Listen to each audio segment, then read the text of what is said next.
Sme v podcaste. Čaute.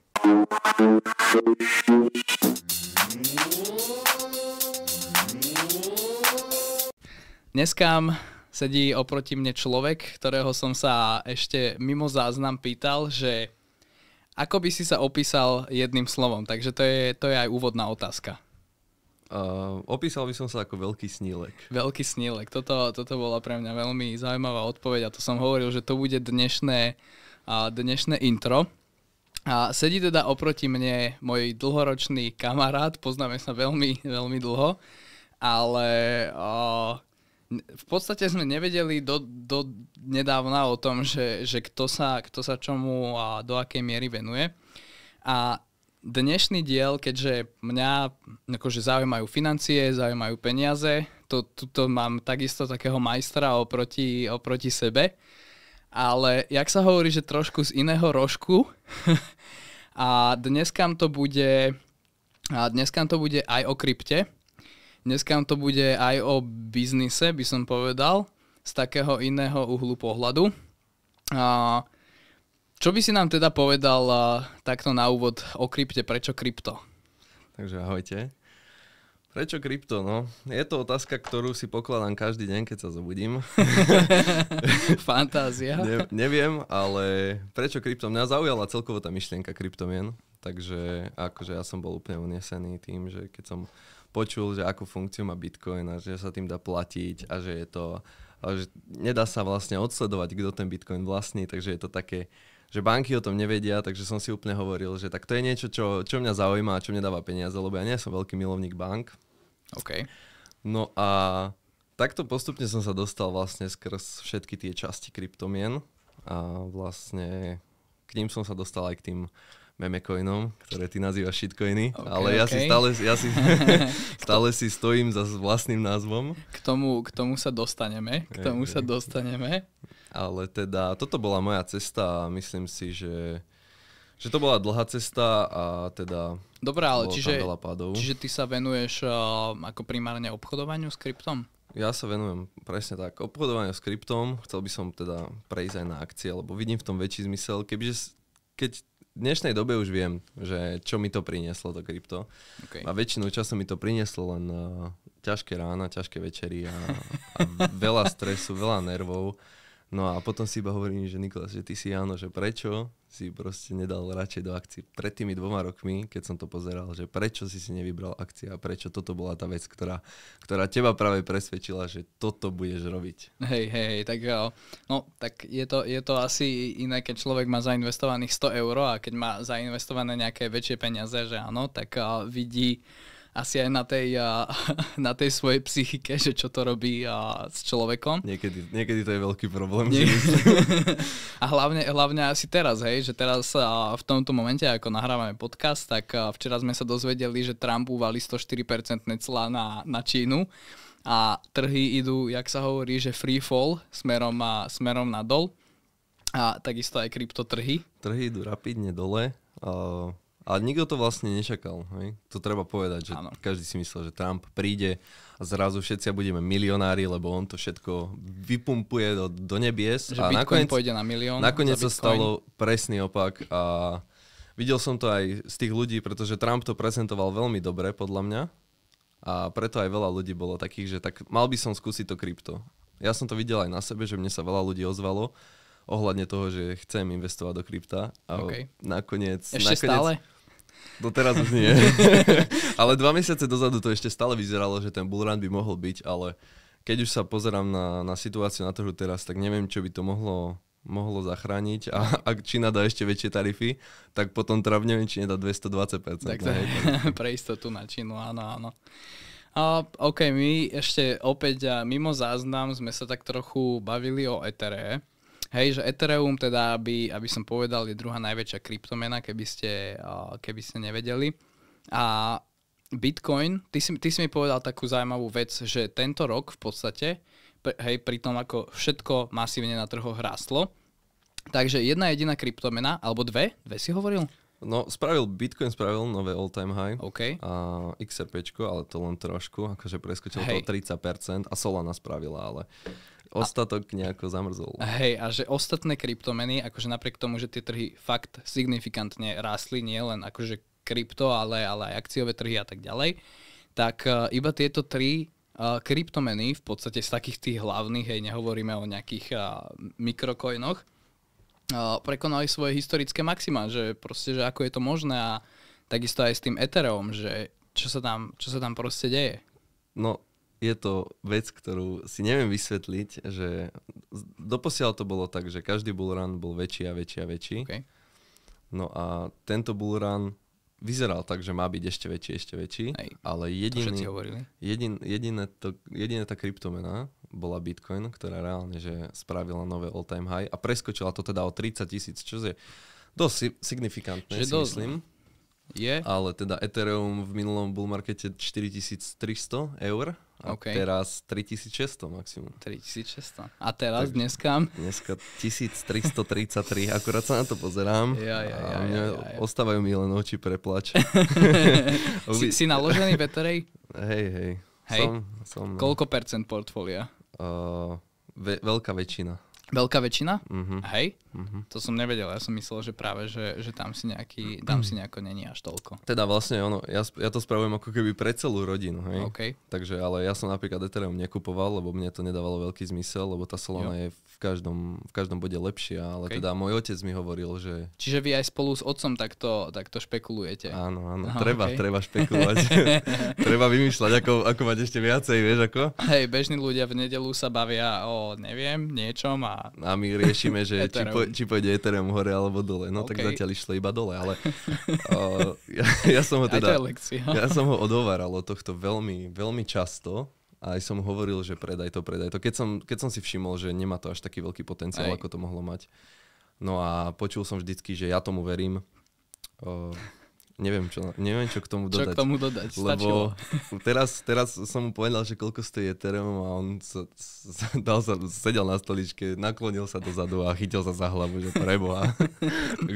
takže neviem, čo k tomu dodať, ale je to teda... Ethereum je veľký pain a teda vlastne môj otec má vlastne väčšinu iba v Ethereume. Okay. Povedzme možno, že prečo je Ethereum, lebo aj to je ďalšia vec, čo som sa pýtal, že čo sa tam má, čím je akože to Ethereum ako kryptomena špecifická, prečo je tam tak trochu, alebo teda jedna z možností taký veľký pain? No tak Ethereum slúži ako kryptomena, ktorá má vlastný chain. Okay. Takže môžeš na ne vytvárať ďalšie kryptomeny. Okay. Mnoho z tých ďalších kryptomien, čo sú napríklad top 100, sú vytvorených skrz napríklad Ethereum, ale co je zaujímavé, to som veľký kompetitor je Solana. Uh-huh. No a Solana je lepšia v každej asi oblasti toho kryptosveta, takže tí ľudia videli aj väčší potenciál v Solane. No a Solana, to je dôležité povedať, že Solana išla vlastne zo začiatočných 8 eur si myslím, že stala a išla na 260. OK. Za rok a pol. Akože teraz? No. Ty kokos. Ona stala, ja keď som to pozeral, tak stala nejakých tak to je 16 eur a na vrchole mala 250. Ty kokos. Takže ako tá Solana mala neskutočný bullrun. To je brutál. Ja som ju chytil, keď stala vlastne potom 50, takže ja som mal na nej 400%, ale akože všetci, kto mali Ethereum, tak išli do Solany. Hej. Solana je new thing a strašne tomu pomohlo aj to, že vlastne Trump vydal vlastnú kryptomenu, ktorá bola na Solane. Hej. Trump coin. Trump coin, ale sranda je, že bol na Solane, hej. Že nebol na Ethereume. Ale ten coin dumpol, nie? Dumpol, lebo proste ľudia prišli, ktorí tomu rozumeli, tak tí to vybrali skôr a potom, kto si to všimol, ja neviem. Ja som bol strašne nahnevaný. A ty si to akože, mal si to nakúpené? Nemal som to nakúpené, lebo on to na schvál vydal tak, že v Európe bolo 2-3 hodiny ráno. Takže ja som spinkal. Bol som na dovolenke, ráno som sa zobudil a hneď som mal dojebanú celú dovolenku. Takže si to nestihol? No a ja si iba hovorím, že ja som Jano, prečo som spal? No potom som 2 noci nespal, lebo že vraj mali. A vydala sa tá Melania. Viem, ďalšia. Dobre, tu som stihol, ale tam som mal iba nejakých 250%. Dobre, a teraz pre mňa, vieš, ja čo som ten akciový investor, ten, čo učí ľudí investovať do ETF-iek a ten, čo hovorí, že majte široko diverzifikované globálne portfólio, keď toto počujem, tak je mi trošku zle. Mám sa trošku ťažko. Ale aby som teda povedal, hej, že dneska, o čom sa tu bavíme, tak je to proste debata, kde hovoríme svoje vlastné názory. Nejde o absolútne žiadne investičné odporúčania, ale proste ide o naše názory, našu debatu. A možno úplne v krátkosti k Trump coinom a Melania coinom. Long story short, je to, že predtým ako oprav ma ináč, ak zle hovorím, alebo teda povedz to za mňa, však ty si vlastne ten kryptomajster, nie ja. A čo ti mám? Long story short, že prečo vznikol Trump a Melania coin? No to keby viem, no tak on to dal vlastne deň predtým, ako bol inaugurovaný. OK. Alebo 2 dní. Čiže proste deň predtým si vyrobil svoju vlastnú kryptomenu. Vyhypoval to, no, extrémne. Okay. Ja keď už som sa ráno zobudil, tak ja už som neveril, že... Ja som si myslel z začiatku, že to je nejaký rug pull, hej? Okay, že to je nejaký scam. Však ale v podstate bol, nie? No hej, ale on tam mal podľa mňa nastavených, že vlastne mohol vybrať, lebo on tam mal, neviem, či tam nemá 70% akože vlastne tých coinov, chápeš? Ale je tam napísané, že to môže vybrať po 3 mesiacoch, ale ty môžeš mať toto napísané a môžeš mať nakúpené na ďalších 1 000 000 voletkách, môžeš mať nakúpené, hej. To ťa oprávňuje to. Ten kryptosvet je taký, v tomto je naozaj že odporný, že ty si môžeš napísať, že áno, spravil som svoju vlastnú kryptomenu, mám 10%, hej, lebo že dal som sebe, hej, ale to, že ty si môžeš vytvoriť 8 voletiek a tam si môžeš nakúpiť akože už za peniaze, ale keď vieš, že to bude mať úspech, tak podľa mňa to tak spravil, vieš. Jasné. Takže ja som pozeral, že no nejakú miliardu si zarobil, mister. Proste to chcel doplniť náklady, čo minul na marketingovú kampaň na prezidenta. Tak... Je to dosť možné. tak toto chalan zmanažoval. Dosť mu to vyšlo, no. Hej. No, dobre, ale akože také ten hlavný predmet debaty dneskajší je, že čo aj mňa strašne osobene, akože mne sa to ľúbi, že to robíš. A je to, že ty sa chystáš vydať svoj vlastný shitcoin, ako to ja volám. Memecoin? Memecoin, takže shitcoin. Hej. A ešte neexistuje, že áno? Alebo akože na oficiálnej báze. Neexistuje. No ako web je spravený, dal sa kupovať na presale, lebo asi sa ma budeš na to pýtať. Tak to potom vysvetlím, že prečo je to lepšie na tom presale. Ale teda je v pláne, už by sa mohla respektíve vydať, lebo ja ako tie prostriedky mám, len ťažko sa vydáva takýto shitcoin. V tejto dobe, keď market ide dole. Najväčšia akože percentuálna šanca, že ti môže výsť, je keď market ide hore, lebo tí ľudia zase ako keby zabudli, hej, že síce sme, ja neviem, 60% minuse, ale teraz sme spravili 15% v pluse, we are back, hej. Takže teraz zase je tam ten nával eufórie a všetci tí ľudia sú späť a kupujú, hej. Takže vtedy sa to najviac oplatí, takže mohol by som to vydať aj teraz, ale na čo by som to robil? Hej, zbytočne. Dobre, ale ako teda vznikla akože takáto myšlienka vôbec? No áno, to je otázka číslo 1, potom pokračujeme ďalej. No myšlienka, my sme rozmýšľali, že teda čo spraviť, lebo ja keďže som obchodoval s týmito memecoinami, častokrát sa ti stane, že narazíš na rug pull, hej? A tu treba akože podotknúť a 6-krát počiarknúť, že tí ľudia počujú, že v týchto memecoinoch sú rug pully, hej? Rug pull znamená, že niekto ti zobere koberec spod nohy. Dobre. Spod nohy a ty padneš na hubu. A strátiš všetky peniaze. V sekunde, hej? To není ani že minúta, to je proste sekunda. Yep.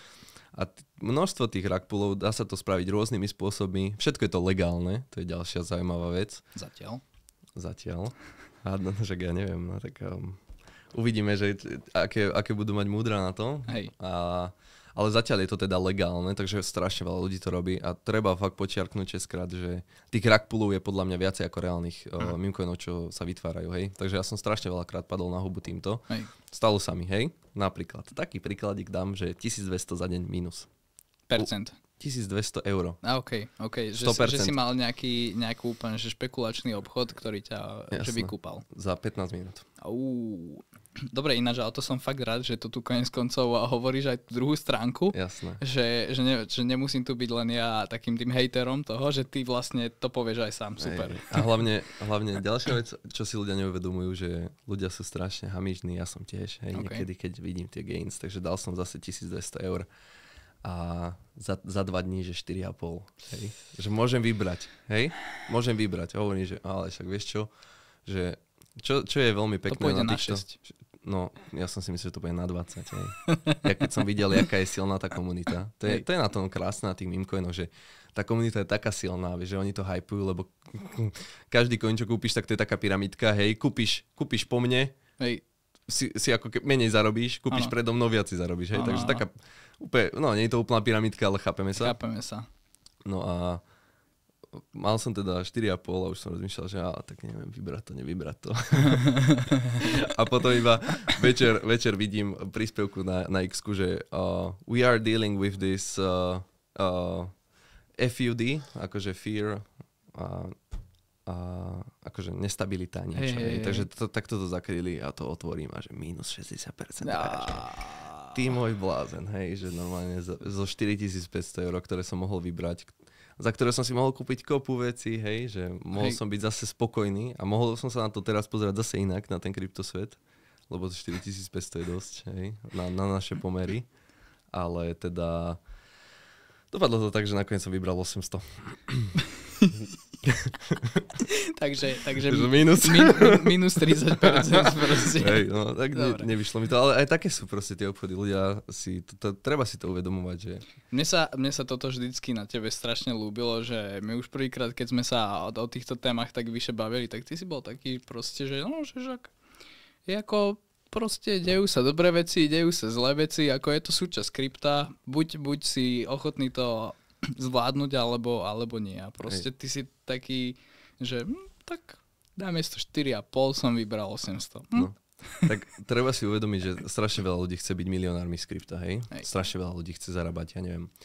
Si myslí, že príde do krypta a zrazu 20,000%. A hoď si iba hovorí, že ty kokos, že aký som majster. No ale tak ak nevieš prijímať takéto prehry, tak nemáš čo robiť v tom krypte, hej? Jasné. Problém krypta je, že teraz to vidíš, že je na Ethereume. Podľa mňa preto aj tak padá, lebo strašne veľa ľudí zainvestovalo do Ethereumu, ktorí o tom nevedeli, že nič. Tak a ono ťa to asi aj vykúpe, že keď na to nemáš psychiku a proste raz prídeš o peniaze, ak na to nemáš psychiku, tak ideš preč proste. No a najhoršie je, že ľudia vlastne, takisto ako ja som nešiel najprv do akcie, ja som išiel do krypta. Ale ja hovorím, ja mám na to asi nejaký dar, že proste mňa to nejako neovplyvňuje. Ja vidím proste, že som v mínuse. Konec koncov si poviem, že aspoň som zdravý. Vo finále. Vo finále som zdravý. Ráno vstaneš z postele, síce upičovaný, ale vstaneš. Ale vstanem a idem do roboty, no, nič sa nedá robiť. Ale ľudia to nevedia zvládať a potom vlastne vidíme, že ten kryptotrh úplne v pohode mohol zažívať také, že 20% prepady a teraz zažíva 60% prepady, lebo tí ľudia zrazu nevedia, čo robiť a zrazu predávajú a všetci predávajú a ja sa potom iba na to pozerám, že dobre, no, tak díky. Hej, chápem. No, čak ale toto je možno, vieš, ak si hovoril, že krypto má takú že silnú komunitu a ja hovorím, že áno, že krypto má silnú komunitu, aj shitcoiny majú silnú komunitu, ale len dovtedy, pokým to rastie. Ako náhle príde ten bod zlomu, tak sa všetci, jak sa hovorí, že rozutekajú s tým, že čaute. Príde mi tam, že je tam veľmi málo múdrych ľudí, no. To je pravda. Tak to zjednodušene povedať. Hej.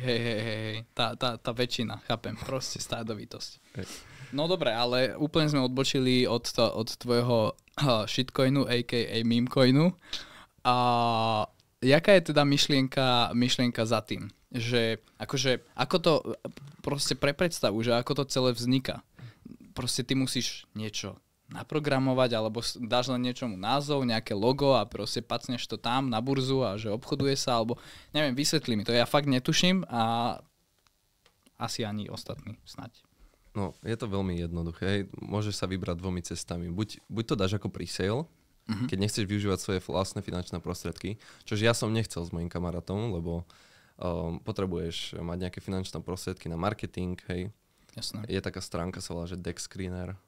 Tam si môžeš vytvoriť, potom keď vyjde tá kryptomena, tak si tam vytvoríš svoj vlastný profil v tej onej. To stojí 300 €, hej. Okay. Napríklad, keď to chceš promovať na 12 hodín, to nemenšine stojí 800. Kokos. Takže to sú proste čiastky, ktoré som nebol absolútne ochotný prijať, lebo fakt nevieš, že či to pôjde hore, dole, doprava, doľava. Jasné. Takže to som bol taký, že poďme radšej spraviť pre-sale a keď to niekoho zaujíme už v tom pre-sale, tak asi bude aj šanca, že väčšia, že zaujímalo to niekoho v pre-sale, teraz to bude zaujímať niekoho v reálnom živote, hej, že je to lepšie. No a... Moja vsúka z môjho akcionárskeho hľadiska, tak ja by som chcel investovať do tej firmy, čo si bere tieto fíčka za reklamu a tak ďalej, tak to by bola moja investícia. Len taká vsúka akciová, poďme ďalej. No, takže tu môžete, keď chcete robiť pre-sale, tak musíte naprogramovať smart contract na nákup a predaj, hej. Čo je smart contract? To je proste, to je súbor, ktorý ti umožňuje nakupovať, predávať kryptomeny a celý ten proces. Hej, ja sa do toho tiež moc nevyznám, lebo ja mám strašne múdreho kamaráta, ktorý toto naprogramoval, takže som šťastný, že ho mám a tak toho pozdravujem aj. Čiže vy ste si to programovali, hej? Že má to nejaký kód, nejakú hlavu petu za sebou. No a strašne dlho to robil, a neviem, či to nerobil, hádam 150 hodín. Lebo strašne veľa vecí sa ti dokáže pokaziť. Jo. Aj mi to hovoril. A ja som napríklad, moja úloha bola robiť web a veci okolo. Ja som napríklad prišiel s tou myšlienkou, takže sme si to tak podelili 50-50. A tiež, keď som robil web, tak strašne veľa vecí, ktoré som vedel vyriešiť a sme to museli všetko. Aj do toho webu sme museli ešte dať čo programovať, lebo nie vieš, nemá to všetky funkcie. Existuje už web? Hej, existuje. Tak ideme k tomu veľkému momentu. Ako sa bude volať tento meme coin? No, akože on sa volá vlastne, ale teda volá sa Donald. Volá sa Donald? No way. A presne preto nemôžeme momentálne to vydať, hej, lebo ako kto si to bude teraz kupovať, keď idú trhy, že rapidne dole. OK. Takže musíme čakať na tento...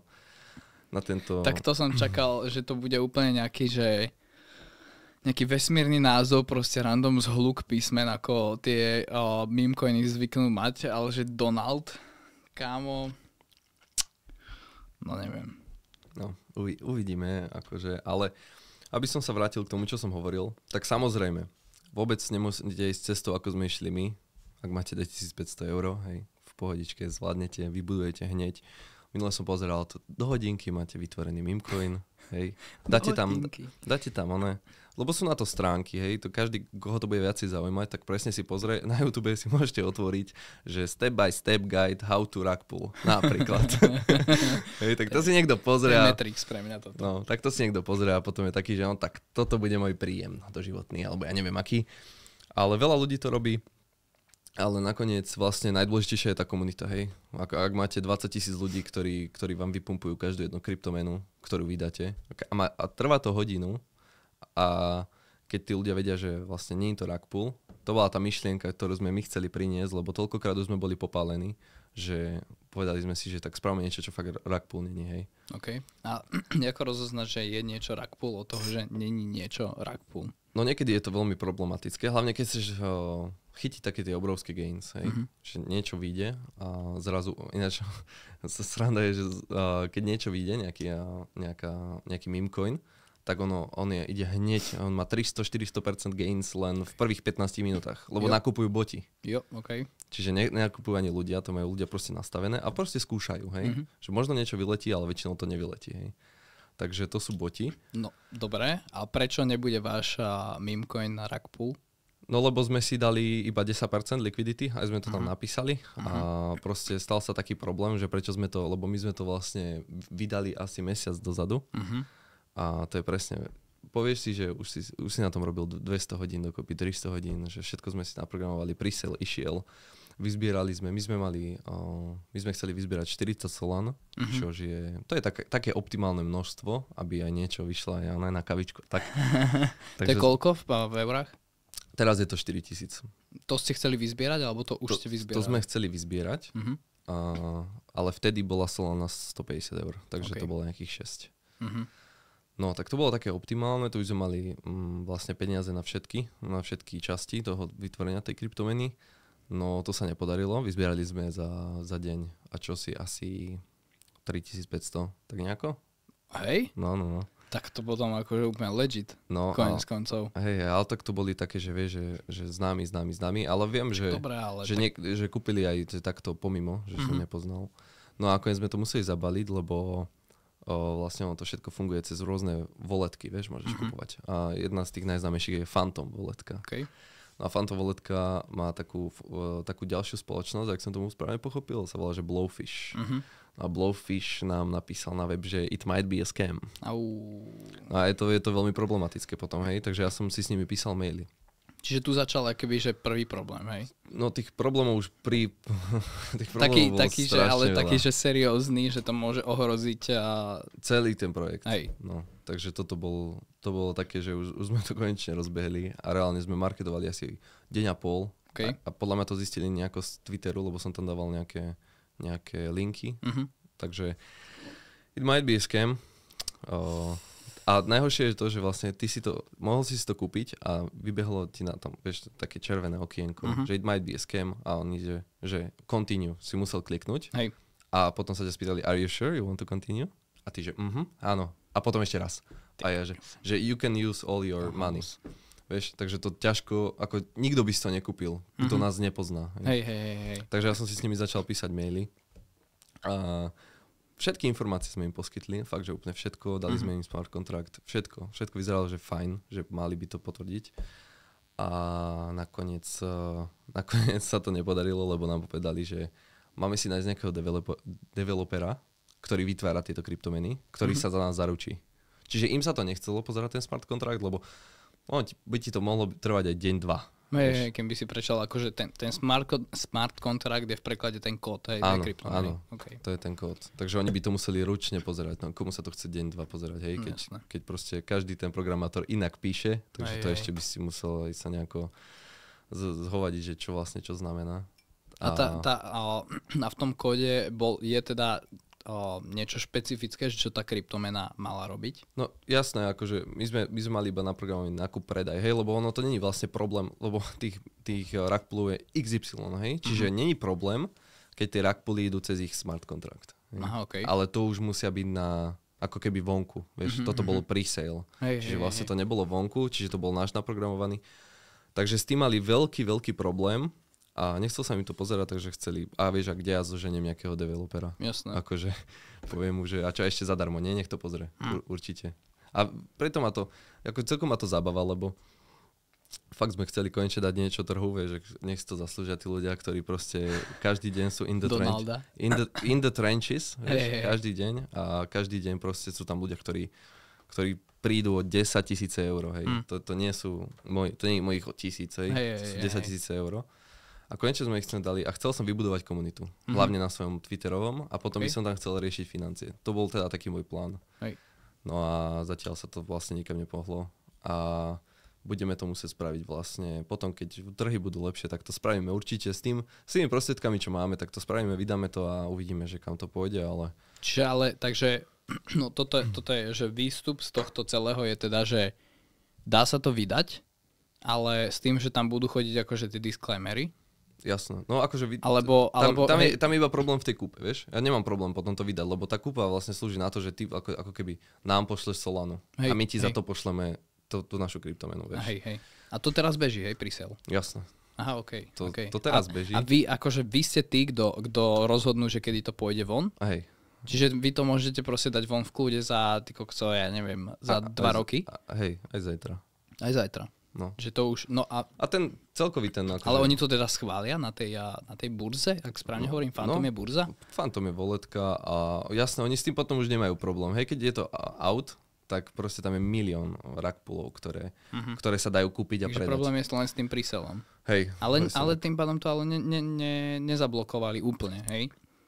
Nie, to že len ľudia musia prejsť cez tie disclaimery. No hej, ale tak vieš, kto tam bude chodiť cez 3 disclaimery? Veď akože ja sa pýtam, lebo ja netuším, ako to funguje, vieš. Že... Takže ale hovorím, že akože vydanie vlastnej kryptomeny je celkom ľahký proces, ale yes, but actually no. Ak máš fakt peniaze a povieš si, že tak toto je podľa teba dobrý nápad, dáš tam 2500 eur a máš šancu, že ti to spraví aj 300%, hej? Keď chceš rug pooly, akože môžeš zarábať denne na tom strašné prachy. Dobre, ale z toho etického hľadiska sú rug pooly nie úplne najetickejšie. Z morálnosti... Teraz je zase, čo tu ja musím prísť povedať. Ja som presne nikdy ani neurobil tento rug pool, lebo proste ako... Ja už sám som bol toľkokrát napálený, že ja viem, ako sa ten daný človek cíti, hej. Okay. Takže z morálnej stránky je to úplný hnus. OK. Nice. Toto bola dobrá poznámka. Dobre. V podstate ďalšia taká vec, čo bolo tiež mimo nahrávania, čo mňa hrozne zaujala, je, že mimo teda kryptosveta, hej, a týchto viacej halúznych vecí, ty trošičku začínaš zabrdať do podnikania s káblami, dobre hovorím? Áno. ono to teraz znie extrémne zvláštne, že čo tu proste trepeme s káblami. Hej. Ale ja sám som bol vlastne, akože teda stále som uchvatený a prekvapený, že to je vlastne do vysokej miery obrovský market. Hlavne, no vlastne všade, lebo však káble potrebuješ všade. Všade, aj tuto keď sa pozerám po miestnosti, tak sú všade. Tak ty všade vidíš len tie káble, že áno, že aj tu sú, hej. A povedz nám o tomto niečo. No, takže vlastne, treba povedať, že ja nezačínam úplne, Okay. takže ja vlastne môj otec má spoločnosť, ktorej určite budem pokračovať, lebo má to strašne veľký potenciál, si myslím. Okay. No a káble sú všade, no. Je to tak, ako si Káble sú hovoril. všade. Káble sú všade, kam sa len pozrieš. A treba tieto káble a strašne veľkú časť ovplyvňuje práve tento market, ako sme sa bavili, s tou meďou. OK. Toto je tam, kam sa chcem dostať, že niečo, čo som ja vôbec nečakal, že čo má spoločné akože s káblovým biznisom, hej, je vlastne závislosť na medi, hej, akože ako komodite. Presne tak. Ovplyvňuje to do veľkej časti náš biznis, Okay. takže treba sledovať, že ako sa meď vyvíja a kam ide, takže to tiež robíme. Okrem toho, že s otcom teda pozeráme Ethereum, pozeráme aj meď. A teda akože ale meď, to si predstavte tak, že proste meď sa normálne obchoduje ako zlato, ako hociaká iná komodita na burze a tá cena sa nejakým spôsobom nejako vyvíja a na vás a váš biznis to má signifikantný vplyv. Je to tak. Ako som ti aj hovoril, keď sme sa bavili, Hej. tak po Trumpových tarifoch išla meď dole, čo už teda je zaujímavé. Aj vieš prečo, alebo... Nejako viacej som sa do toho akože nezapodieval, Okay. ale teda viem, že išla dole, signifikantne išla dole a pri vlastne našej branži to robí strašne veľký rozdiel, čo sa týka maržovosti. Okay. Takže veľká časť aj našej práce je pozerať sa na to, ako sa vyvíja trh. A teraz špekulovať. Kúpiť dneska, kúpiť zajtra. Ako to asi tak bude?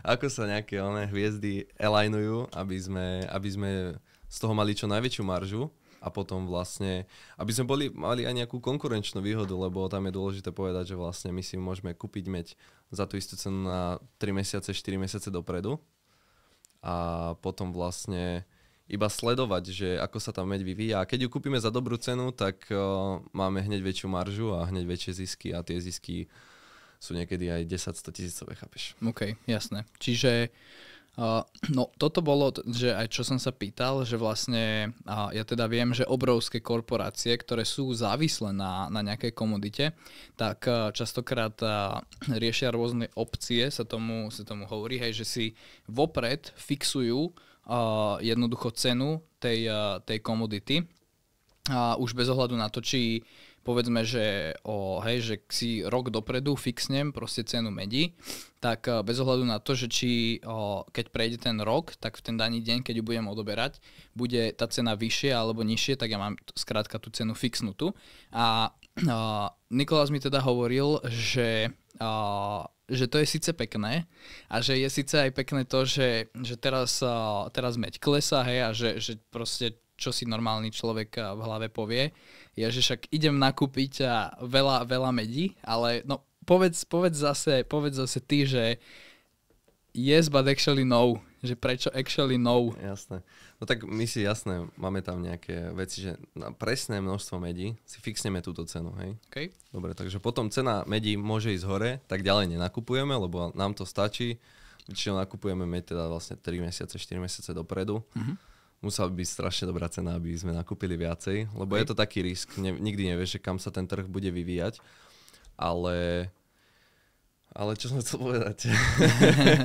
Chcel som povedať tým, že vlastne keď si ju nakúpime za drahšie, tak potom budeme musieť buď prikupovať za lacnejšie, alebo potom máme tú absolútne konkurenčnú nevýhodu, pretože ak niekto kúpi za lacnejšiu meď ako my, tak potom môžu tie káble ponúkať za o mnoho menej. A my sa im nikdy nevyrovnáme, hej? Môžeme sa im nejako vyrovnať, ale my budeme mať strašne malú maržu, hej? Takže z 30% marže ideme na 8, hej? Potom už sa môžeš pýtať, že vlastne na čo to takto robíme. Hej. No, čiže to je presne to, čo som chcel povedať, že teraz ja som hovoril, že halus, že super, že meď padá, že tak teraz isto nakupujete signifikantne a presne Nikolás hovoril, že že vlastne áno, ale nie, lebo jednoducho keď tento meltdown, ktorý je na trhoch, bude pokračovať a povedzme, že meď bude o ďalšie 2-3 mesiace ešte nižšie, a oni všetko nakúpia za túto cenu a proste tie konkurenčné firmy budú nakupovať za nižšie, tak ste vlastne akože docela, jak sa hovorí, že nahratí. Presne tak. A potom z dobrého roku aj nemusí byť až taký dobrý rok. Hej, kokos. Akože ja hovorím, že ťažké byť závislý na cenách nejakej komodity a že to by som si ja v živote neuvedomil pri kábloch. Že v podstate vy ste do vysokej miery obchodníci s meďou. Je to tak, no. Presne tak. OK. A ešte jedna vec, čo ma ohľadom tohto zaujala, že prečo vlastne ste tak závislí od medí, akože dobre všetci vieme, že káble sú z medí, hej, ale ty si hovoril, že aké percento toho? 80% kábla tvorí meď. Čisto iba meď. Mimo akože toho, že v nejakej búžírka sa to volá? No tak záleží, čo sa na ten kábel dáva. Môže to byť PVCčko, potom sa vlastne zatavuje, potom sa tam pridávajú iné zmesy a každý kábel je iný. Hej. Takže je to... Tenký, hrubý. Tenký, hrubý. Môj, tvoj. Náš, váš, áno. Takže každý kábel je iný a každý kábel proste... Je to taká chémia. To treba presne množstva, percenta, koľko percent ide medí, koľko percent. A ten kábel vlastne inak vyzerá, inak funguje a má úplne iný účel. Takže je to celkom taká chémia. Nikdy som si nemyslel, že ma to bude tak baviť, ale nakoniec som tam prišiel do tej výrobnej haly a hovorím si, že že však to vôbec nie je zle. Hej. Wow. Akože hovorím, že ja som o tomto v živote nepočul a to ma extrémne akože zaujalo, že neviem, ani by ma to vlastne nenapadlo, že ako je to bežné, že všade máme na okolo seba káble, ale že proste firmy vo veľkom produkujú káble, lebo teda vy ste nie akože asi teda jedna dielnička, že ručne tam robíte káble. Áno, sme už trošku väčší, by som povedal. Hej, hlavne teda v Čechách. V Čechách, OK. Dobre, čo máš na ruke? Hodziny. To je jedna taká naša tiež spoločná téma, ktorú máme radi. Ja som v nej trošku... Je to veľká láska. Ja som v nej trošku pozaostalý oproti tebe. Ty si na tomto o dosť lepšie ako ja, ale čo máš teda na ruke? Seiko. Mám hodinky Seiko na ruke. Prečo? Prečo? Lebo sú veľmi spoľahlivé tie hodinky, aj napriek tomu, že nestojí až tak veľa. Ja som ti hovoril, že ja som za ne dal nejakých 620 eur. Čo si hovoril, že je veľa, ale teda podľa mňa v tomto svete hodiniek... Veľa. No tak ja mám na ruke také tie, ja to hovorím, že spotrebné hodinky, že pre mňa tieto hodinky majú skôr obrovskú tú takú duševnú hodnotu, hej, že toto sú že nejaká random dánska značka, že Obaku, ale proste pre mňa majú obrovskú duševnú hodnotu, pre mňa je to ako talizman, ale rozhodne sú to není investičné hodinky alebo nejaké také, čo by udržali v čase hodnotu, lebo to je k tomu, čo sa chcem akože dostať. To je tiež veľmi zaujímavá vec, že investičné hodinky vlastne padli teraz, takže, no jasné. Jak to? Však to je proste... Padli. Síce luxusné one. Jasné.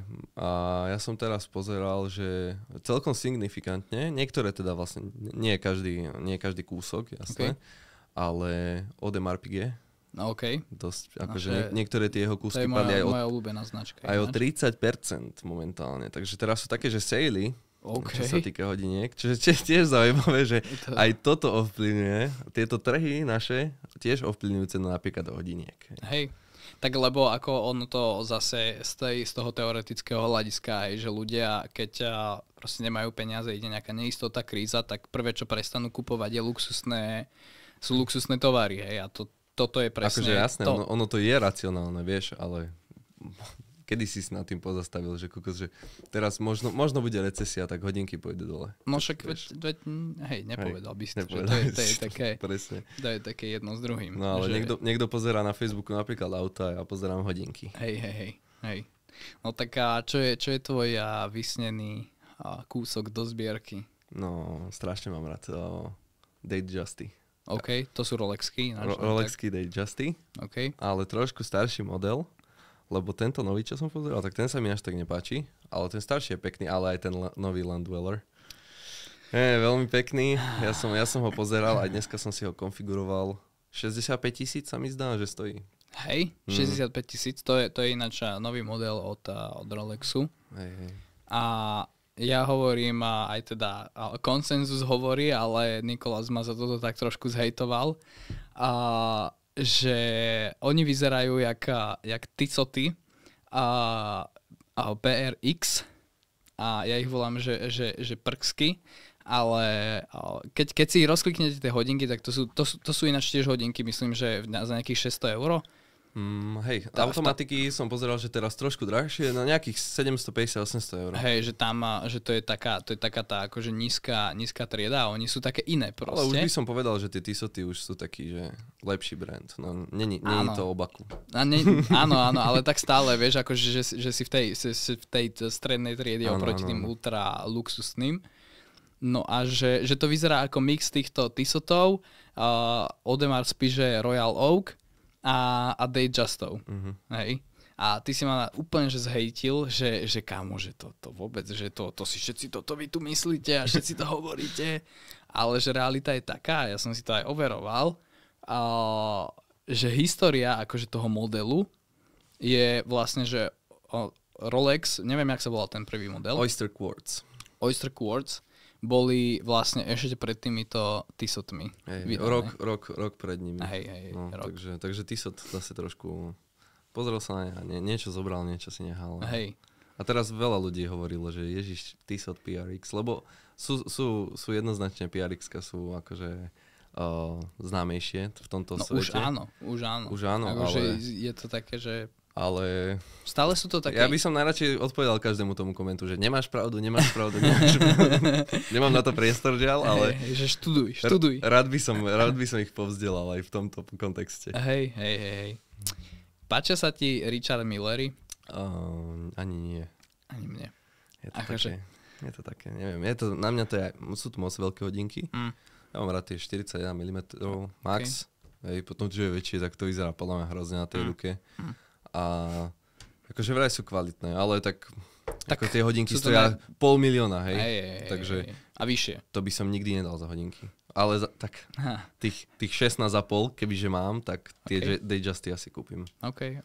16,5 tisíca, áno, teraz zase. Korun. Kúpim niekde z Vietnamu. Hej. Však to je v pohode, akože kým sa na ne nikto nepozrie bližšie, tak... Hej, nie je to vidno, ale napríklad ako na ten pocit, veľa ľudí si napríklad zo mňa z toho robí srandu, že ako ja riešim hodinky, no mne to, neviem ani prečo, ale ja som sa do toho zamiloval asi 2 roky dozadu a som ochotný, napríklad častokrát nemám peniaze, že na veľa vecí, ale na hodinky si vždycky nejaké nájdem. A toto aj tieto, čo mám na ruke, akurát to bola... Slova zberateľa. To bola, presne. Tie, čo mám akurát na ruke, tak to bola taká zaujímavá vec, že akurát jak vydal Trump ten coin, tak som bol strašne nasratý a hovorím si, že tak idem si spraviť radosť. takže Trumpov coin som nestihol, ale išiel som rovno na market a objednal som si ich z Japonska. Takže namiesto Trump coinu boli tieto Seika z Japonska. Presne tak. OK.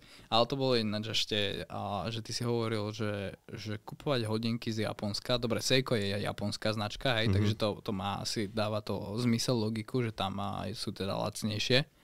Ale prečo by si išiel kúpovať hodinky z Japonska? Celkovo hodinky z Japonska sú lepšia investícia, lebo Japonci vlastne sa inak pozerajú na hodinky ako Európania. My to máme nejaký status jedno s druhým, hej. Oni to tak vôbec neriešia. A taktiež nie sú nejakí veľkí zberatelia. Hej. Takže tam To by som ani nepovedal. Ináč. toľkokrát nájdeš úplne, že golden hodinky, hej, že nejaké Rolexky z 86. No hej. v top stave, vieš, že neboli predané, lebo stoja viacej a ľudia si kupujú nové Rolexky, vieš. No, že vôbec by mi nevadilo mať 50-ročné Rolexky. Lebo to sú také, neviem, príde mi to veľmi zaujímavé a celý ten japonský trh mi príde zaujímavý. Takže keď najbližšie budem v Japonsku, tak určite zastavím sa niekde a zoberiem si za 3, za 4. Hej, že to je... Toto sú investičné. Na to tam vlastne pôjdeš do Japonska. Hej, to všetky tie...